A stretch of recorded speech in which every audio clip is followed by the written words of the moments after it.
Jupiter, a place of colossal storms, deadly radiation, and captivating beauty. A powerhouse whose mass is so great it influences even the Sun itself.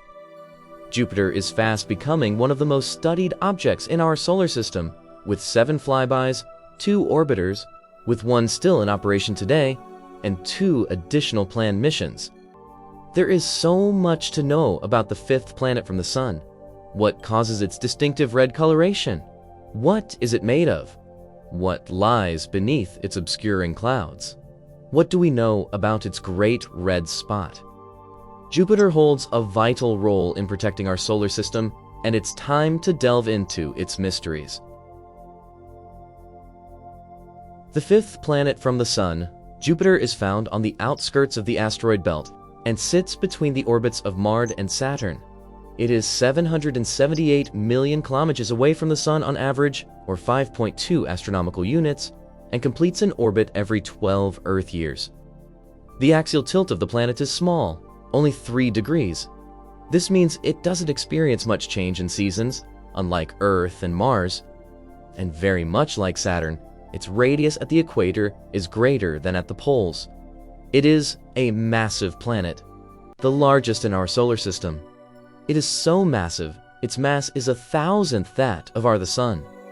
That might not seem like a lot, but once you realize the Sun contains 99.86% of all the mass in the solar system, you'll realize that Jupiter equals almost the remainder. Its mass is 2.5 times that of all the other planets in the solar system combined. And this brings about an interesting phenomenon. The barycenter between Jupiter and the Sun is actually above the surface of the Sun, at 1.068 solar radii from the Sun's center. Let's talk about barycenters. When we think of an object orbiting another object, we don't necessarily think that the smaller object has a gravitational influence on the bigger object. That's because, most of the time, the effect is negligible, like the ISS orbiting Earth, or even Mercury orbiting the Sun. But it does still happen. A barycenter is the center of mass between these 2 orbiting objects, or the location in space they both orbit around. With Jupiter being the mass and distance from the Sun it is, unlike Mercury, its effect is far from negligible. As Jupiter swings around the Sun, both of them do a little dance around this center of mass, which is actually above the surface of the Sun. Let me show you this principle with an example. If I get a heavy object and a less heavy object and attach them to the ends of a long stick, in order for the stick to balance, we need to find the center of mass. As you can see, the center of mass is closer to the heavier object. Imagine this is the Sun and Jupiter, with the stick being gravity, and you'll understand how barycenter works. While Jupiter has the greatest mass of any planet in the solar system, it's not the densest. It is the most massive because it is the largest. If Neptune was the same size as Jupiter, it would be the most massive. And if Jupiter was the same size as Earth, Earth would be over 4 times more massive. As it is though, the diameter of Jupiter is 11 times that of Earth, and its total mass is 318 times more than Earth's. As we know, mass affects gravity.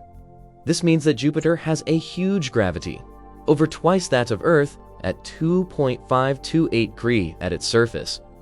The gravity of Jupiter is so influential in the solar system that it affects every planet to 1 degree or another. Its gravity is strong enough to tear asteroids apart and capture 67 moons at least. Some scientists think that Jupiter destroyed many celestial objects in the ancient past, as well as preventing other planets from forming. One example of this, in particular, is 4 Vesta. Scientists even predict the gravity of Jupiter is so significant around the solar system that it is perturbing Mercury's already eccentric orbit enough that in a few billion years, the tiny planet may either crash into the Sun to be ejected from the solar system altogether. At the moment, though, it could be the hero of the 4 inner planets. Without Jupiter acting as a cosmic vacuum cleaner, it wouldn't be sucking up dangerous objects like long-period comets, or perturbing their orbits enough to give them a little kick of energy so that they leave the solar system altogether. Jupiter is the 5th planet from the Sun, and it's 5 times further away from the Sun than Earth. Even so, it can be the third brightest object in the night sky, after the Moon and Venus. I just want to show you how bright that is. Just using a handycam, we can see Jupiter quite easily in the night sky. With a maximum magnitude of -2.94, it can actually cast shadows. As a result of it being so obvious in the sky, it makes a very nice target for amateur astronomers. As consumer telescopes have improved in recent years, it's amazing what details you can see from your backyard and what makes these famous patterns. The cloud layer is only about 50 kilometers thick and contains ammonia crystals, much like on Saturn, but the coloration comes from compounds heating up from deep within Jupiter and then rising. These compounds are known as chromophores, and when they reach the clouds, they interact with the UV light of the Sun to create these spectacular multicolored bands. This is quite the cycle though, and the face of Jupiter can change dramatically over time. Even if their colors do change, the actual latitude of these bands remains consistent enough to be given identifying designations, but they can vary in width over the course of time. Lots of storms and turbulence occur where these bands meet, and it is the reason and engine behind Jupiter's very famous Great Red Spot. This storm is huge. It can easily fit the diameter of Earth within it. It has existed for as long as we've known, since it was first discovered in the 17th century. It might very well be a permanent feature of the planet, but interestingly, it has decreased in size since observations began. The reason for its reddish color is unknown, and the color of the spot can vary greatly, from brick red to almost white. The most recent theory for its color is chemical compounds being broken up by the UV light from the Sun, much in the same way as the process that happens on the rest of the planet. The storm is actually much higher up in the atmosphere than the surrounding clouds, and as a result can interact with the sunlight a lot more. This would explain why its color can be much stronger than anything else around it. But Jupiter doesn't just have one scientifically interesting storm. Another storm, known as Red Spot Jr., formed when 3 storms merged into one between the years of 1998 and 2000, and it has so far passed unscathed by its bigger neighbor and is now quite a prominent feature of the planet. It could last for another couple of hundred years if it avoids the same fate of a similar storm which passed right through the heart of the Great Red Spot.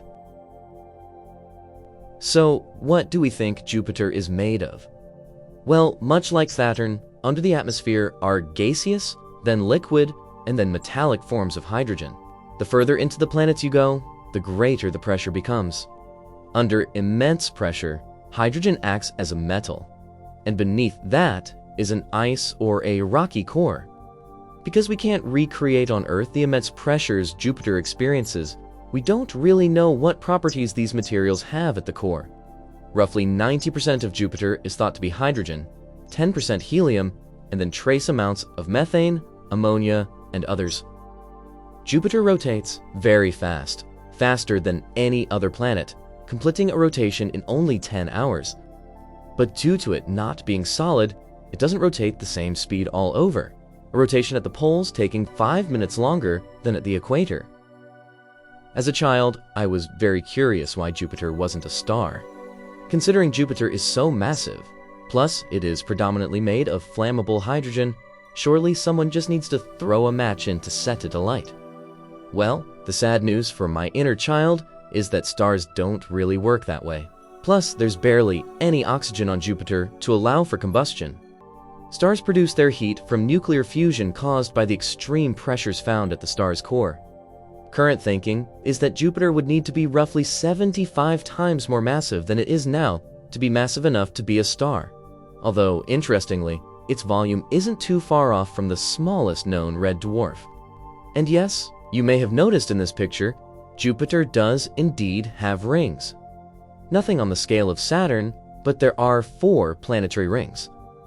The main ring is very thin, very bright, the rest quite wide, but exceptionally faint. The main ring is about 6,000 kilometers wide, and the only distinctive feature you will see is what is known as the Metis notch. Something else to note about Jupiter is its remarkably strong magnetosphere. It is 14 times stronger than Earth due to the planet's liquid metallic hydrogen center. This makes it the strongest magnetosphere of any planet in the solar system and is only beaten by the Sun's sunspots. There are a couple of reasons why this is really interesting. The first is that magnetospheres channel solar wind to the planet's pole, which produces magnificent aurora. The second is that the 4 biggest moons of Jupiter are protected from this solar wind because they orbit within the magnetosphere. This implies they don't need their own strong magnetospheres because Jupiter is doing that for them. However, this doesn't mean they are safe from radiation. Jupiter has a powerful radiation band around it, the same radiation band that has crippled any probe that went through it. The closest large moon to Jupiter, Io, passes right through the heart of this radiation band, receiving 3,600 rem per day on the surface. For a point of comparison, anyone exposed to this much radiation would be dead within 4 hours. Not the best home away from home, then.